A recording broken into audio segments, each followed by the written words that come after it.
who studies viral infections. Their main job is to identify and characterize the type of viruses that cause the infection. One virus that has left an impact on the world is Ebola, by bringing the importance of investing in the healthcare infrastructure in involving countries to profit all the countries around the world. Ebola is a virus that spreads through the body, which causes severe bleeding and organ failure with the immune system. One hypothesis states that a virus arose from genetic elements, making them have the ability to move between cells. The second hypothesis says viruses are remnants of cellular organisms, meaning descendants of free living organisms adapted to the evolution of cellular life. The last hypothesis states that these viruses co-evolved with their current cellular hosts. There are three major parts of what make a virus, including the nucleic acid that encodes the generic information of all proteins, a capsid, which is a protein shell that encloses the nucleic acid, and lastly an envelope is composed of two lipid layers. The process of viral replication generally takes about 6 steps for it to be successful.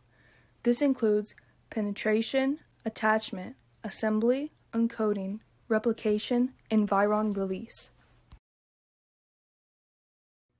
The problem for this competition is that a virologist studying a new virus that attacks the brain and needs a team to do a sample collection to figure out the population for the 2 known variants of the virus from a test sample.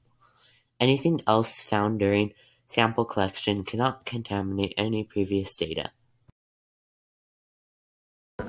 Our team explored the task by building a sorting device that would separate the cubes and hacky sacks. It would do this by allowing the cubes to fall to the bottom while the hacky sacks get stuck at the top.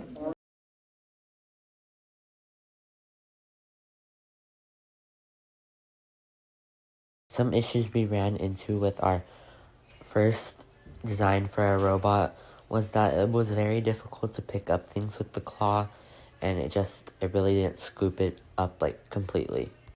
We made our first robot design better with our final design by adding another motor and using 2 motors at the same time. One that opens the claw and one to lift it up. And we went from going into a scooping claw to using a more open, wide grip one. And yeah.